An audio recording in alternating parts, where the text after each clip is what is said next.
جو شخص ایمان اور طلب ثواب کی نیت سے رمضان کے روزے رکھے گا اس کے پچھلے گناہ معاف کر دیے جائیں گے۔ رمضان وہ مہینہ ہے جس میں قرآن نازل ہوا جو لوگوں کے لیے سراپا ہدایت ہے۔ برکتوں و رحمتوں کا سائبان تحفہ رمضان۔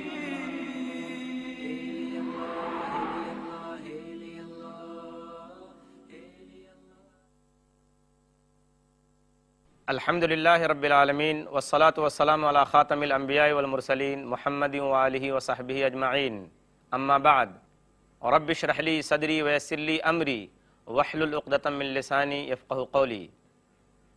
ناظرین کرام، تحفہ رمضان کی اس نشست میں آپ تمام حضرات کا استقبال ہے۔ السلام علیکم ورحمۃ اللہ وبرکاتہ۔ آج کی اس پہلی نشست میں ہم یاد کریں گے وہ درس جو اللہ تعالیٰ نے ہمیں عہد الست میں دیا تھا۔ جی ہاں، وہ ہے ہماری پیدائش کا مقصد۔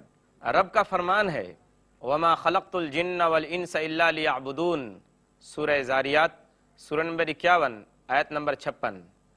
اور میں نے جنات اور انسانوں کو صرف اس لیے پیدا کیا ہے کہ وہ میری عبادت کریں۔ اس آیت سے معلوم ہوا کہ ہماری اور آپ کی پیدائش کا اور زندگی کا مقصد اللہ کی عبادت کے سوا اور کچھ بھی نہیں ہے۔ اس سے آپ اندازہ کر سکتے ہیں کہ عبادت کا مطلب جاننا ہمارے لیے کتنا زیادہ ضروری ہے، اس لیے کہ اگر ہم عبادت کا صحیح مطلب نہیں جانیں گے تو گویا اس مقصد ہی کو پورا نہیں کر سکیں گے جس کے لیے اللہ تعالیٰ نے ہمیں اور آپ کو پیدا کیا ہے۔ اور جو چیز اپنے مقصد کو پورا نہیں کرتی وہ ناکام ہوتی ہے۔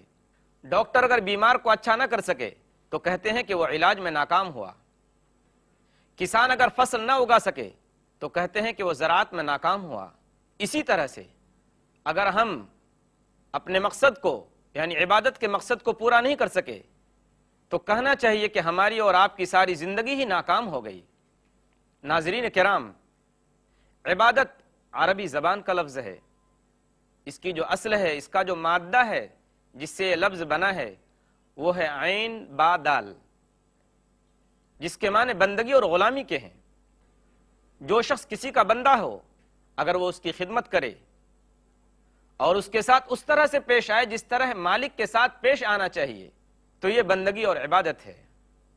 اب بندے کا پہلا کام یہ ہے کہ وہ مالک کی وفاداری کرے اور مالک کے ساتھ اس طرح سے پیش آئے جس طرح مالک کے ساتھ پیش آنا چاہیے، اور وہ یہ خیال کرے کہ جو میرا مالک ہے، جو مجھے روزی دیتا ہے، جو میری حفاظت کرتا ہے، جو مجھے کھلاتا پلاتا ہے، اسی کی وفاداری مجھ پر ضروری ہے۔ اس کے علاوہ اور کوئی اس کا مستحق نہیں کہ اس کی وفاداری میرے اوپر ضروری ہو۔ بندے کا دوسرا کام یہ ہے کہ وہ مالک کی ہر حال میں بات مانے، مالک کی اطاعت سے منہ نہ موڑے، اپنی زبان سے کبھی ایسی کوئی بات نہ نکالے جو مالک کے منشا کے خلاف ہو۔ غلام ہر وقت اور ہر حال میں غلام ہے، اسے یہ کہنے کا حق ہی نہیں کہ میں مالک کی فلاں بات مانوں گا اور فلاں بات نہ مانوں گا، یا یہ کہ میں اتنی دیر کے لیے مالک کا غلام ہوں اور اس کے بعد باقی وقت میں آزاد ہوں کہ جو چاہوں کرتا پھروں۔ بندے کا تیسرا کام یہ ہے کہ وہ مالک کا ادب اور مالک کی عزت کرے۔ مالک نے ادب اور عزت کا جو طریقہ مقرر کیا ہے اس پر عمل کرے۔ سلامی کے لیے حاضر ہونے کا جو وقت مقرر کیا ہے اس وقت ضرور حاضر ہو اور اس بات کا پکا ثبوت دے کہ میں مالک کی غلامی میں اور مالک کی وفاداری میں پکا ہوں۔ بس یہی تین چیزیں، مالک کی وفاداری، مالک کی بات ماننا اور مالک کی عزت کرنا، یہی تین چیزیں مل کر عبادت بنتی ہیں۔ عبادت کا یہ مطلب ذہن میں رکھنے کے بعد اب آپ میرے ان سوالات کے جوابات دیتے جائیے۔ آپ اس نوکر کے متعلق کیا کہیں گے جو مالک کی لگائی ہوئی اور مقرر کی ہوئی ڈیوٹی پر جانے کے بجائے ہر وقت مالک کے سامنے ہاتھ باندھ کر کھڑا رہے اور مالک کا نام جپتا چلا جائے؟ مالک اس سے کہتا ہے کہ جا اور فلاں فلاں آدمیوں کے حق ادا کر، مگر وہ اپنی جگہ سے نہیں ہلتا بلکہ مالک کو 10 بار کھڑے رہ کر سلام کرتا ہے۔ مالک اس سے کہتا ہے کہ جا اور فلاں فلاں برائیوں اور خرابیوں کو سوسائٹی اور سماج سے مٹا دے، مگر وہ اپنی جگہ سے بالکل نہیں ہلتا بلکہ مالک کو سجدے پر سجدے کیے چلا جاتا ہے، کیا آپ کہہ سکتے ہیں کہ یہ شخص صحیح معنی میں حقیقت میں مالک کی غلامی اور بندگی کر رہا ہے؟ اور اگر آپ میں سے کسی کا نوکر یہ رویہ اختیار کرے تو مجھے نہیں معلوم کہ آپ اس کے بارے میں کیا رائے قائم کریں گے، مگر تعجب ہے اللہ کا ایک نوکر جو ایسا کرتا ہے آپ اسے عبادت گزار کہتے ہیں۔ وہ صبح سے لے کر شام تک نہ معلوم کتنی مرتبہ اللہ کے احکام کو قرآن پاک میں پڑھتا ہے، مگر ان پر عمل کرنے کے لیے تیار نہیں ہوتا، اپنی جگہ سے ٹس سے مس نہیں ہوتا، پھر بھی آپ اس کو عبادت گزار کہتے ہیں۔ یہ غلط فہمی اس لیے ہے کہ ہم عبادت کا صحیح مطلب نہیں جانتے۔ ایک اور نوکر ہے جو ڈیوٹی تو دوسروں کی انجام دیتا ہے، قانون پر غیروں کے عمل کرتا ہے، لیکن جو سلامی کا وقت ہے اس وقت مالک کے سامنے حاضر ہو کر مالک کا نام جپتا ہے۔ کیا یہ شخص اگر اپنے مالک کو جب سلام کرے گا تو کیا مالک اس کی سلامی کو یہ کہہ کر اس کے منہ پر نہیں مار دے گا کہ تو زبان سے تو میرا نام لیتا ہے لیکن کام دوسروں کے کرتا ہے، تنخواہ مجھ سے لیتا ہے، ڈیوٹی دوسروں کی انجام دیتا ہے؟ مگر تعجب ہے کہ ہم ان لوگوں کو جو اللہ کے قانون کو توڑتے ہیں، اللہ کے احکام کی خلاف ورزی کرتے ہیں اور اپنی زندگی کے معاملات میں اللہ کے قانون کی کوئی پرواہ نہیں کرتے، اور ہم دیکھتے ہیں کہ وہ کافروں، مشرکوں، یہودیوں، عیسائیوں کے قوانین پر اور ان کے فرمانوں پر عمل کرتے ہیں، مگر ہم ان کی نماز، ان کے روزے، ان کی تسبیح، ان کی زکوٰۃ، ان کا حج، یہ دیکھ کر ہم سمجھتے ہیں کہ یہ لوگ عبادت گزار ہیں۔ یہ غلط فہمی بھی اس لیے ہے کہ ہم نے عبادت کا صحیح مطلب نہیں جانا۔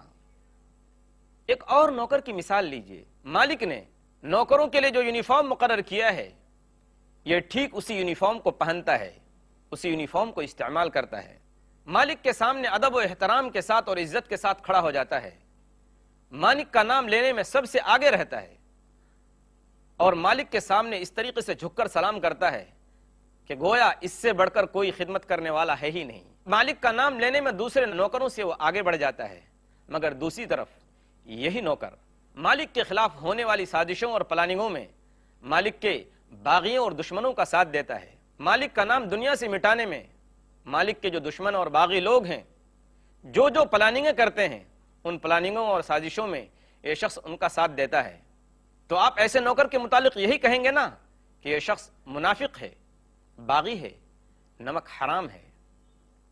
لیکن ہم نے ایسے نوکروں کو کیا کیا نام دے رکھا ہے، کسی کا نام عبادت گزار، کسی کا نام دیندار، کسی کا نام تہجد گزار، کسی کا نام پرہیزگار۔ یہ غلط فہمی اس لیے ہوئی کہ ہم نے ان کی بڑی بڑی موٹی موٹی تسبیحیں دیکھ کر ہم اس بات میں، اس غلط فہمی میں مبتلا ہو گئے کہ یہ واقعی اللہ کی عبادت کر رہے ہیں۔ ناظرین کرام، ہم سمجھتے ہیں کہ قبلہ کی طرف منہ کر کے کھڑا ہونا اور گھٹنوں پر ہاتھ رکھ کر رکوع کر لینا اور قرآن پاک کے چند الفاظ، چند رکوع زبان سے ادا کر لینا، ہم اسی کا نام عبادت سمجھتے ہیں۔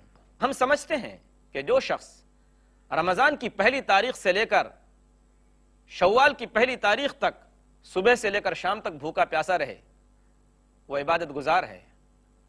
ہم سمجھتے ہیں کہ جو شخص زکوٰۃ ادا کر دے وہ عبادت گزار ہے۔ ہم سمجھتے ہیں کہ جو شخص مکہ مکرمہ جا کر خانہ کعبہ کا طواف کر لے اس نے عبادت کر لی۔ الغرض ہم نے چند ظاہری چیزوں اور شکلوں کا نام عبادت رکھ چھوڑا ہے اور یہ سمجھتے ہیں کہ جس شخص نے ان ظاہری چیزوں پر عمل کر لیا اس نے اللہ کی عبادت کر لی۔ اور اللہ تبارک و تعالیٰ کا یہ فرمان وَمَا خَلَقْتُ الْجِنَّ وَالْإِنسَ إِلَّا لِيَعْبُدُونَ، اور میں نے جنات اور انسانوں کو صرف اس لیے پیدا کیا ہے کہ وہ میری عبادت کریں، اس کا مقصد پورا ہو گیا۔ اب وہ اپنی پوری زندگی میں آزاد ہے کہ جو چاہے کرتا پھرے۔ لیکن اصل یہ ہے، حقیقت یہ ہے کہ اللہ تبارک و تعالی ہم سے اور آپ سے جس عبادت کا مطالبہ کر رہا ہے، اللہ کا جو تقاضا ہے عبادت کا ہم سے اور آپ سے، وہ کچھ اور ہی ہے۔ وہ عبادت یہ ہے کہ ہماری پوری زندگی اللہ کے قانون کے مطابق ہو اور ہم ہر اس قانون سے اپنے آپ کو آزاد کر لیں جو اللہ کے قانون کے خلاف ہو۔ اگر ہماری زندگی اس طریقے پر گزر رہی ہے اور گزرے گی تو ایسی زندگی پوری کی پوری عبادت بن جائے گی۔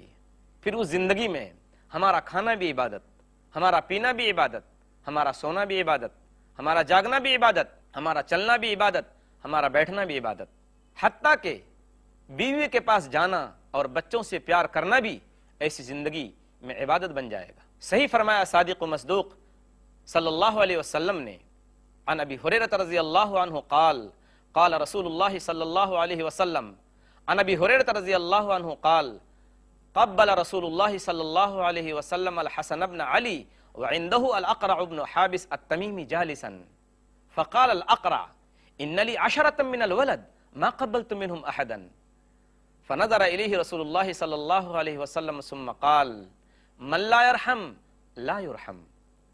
ابو ہریرہ رضی اللہ تعالیٰ عنہ اس حدیث کو بیان کرتے ہیں کہ نبی اکرم صلی اللہ علیہ وسلم نے ایک مرتبہ اپنے نواسے حضرت حسن رضی اللہ تعالیٰ عنہ کا بوسہ لیا، اور آپ صلی اللہ علیہ وسلم کے پاس حضرت اقرع ابن حابس تمیمی جو ایک صحابی ہیں وہ بیٹھے ہوئے تھے۔ انہوں نے یہ منظر دیکھ کر کہا، اے اللہ کے رسول، میرے تو 10 بچے ہیں، میں نے ان 10 بچوں میں سے کبھی بھی کسی کا بوسہ نہیں لیا۔ تو نبی اکرم صلی اللہ علیہ وسلم نے اس صحابی کی طرف گھور کر دیکھا اور فرمایا کہ جو شخص رحم نہیں کرتا اس پر رحم نہیں کیا جاتا۔ یہ حدیث صحیح بخاری کتاب الادب حدیث نمبر 5997 ہے۔ حالی نے صحیح کہا ہے کہ خدا رحم کرتا نہیں اس بشر پر، نہ ہو درد کی چوٹ جس کے جگر پر، کرو مہربانی تم اہل زمیں پر، خدا مہرباں ہوگا عرش بنی پر۔ ہم جن چیزوں کو دنیا داری سمجھتے ہیں، اگر ہم ان کو اس طریقے پر انجام دیں جو طریقہ اللہ تبارک و تعالیٰ نے بتایا ہے، تو یہ ہماری زندگی یہ دنیا داری عبادت میں تبدیل ہو جائے گی۔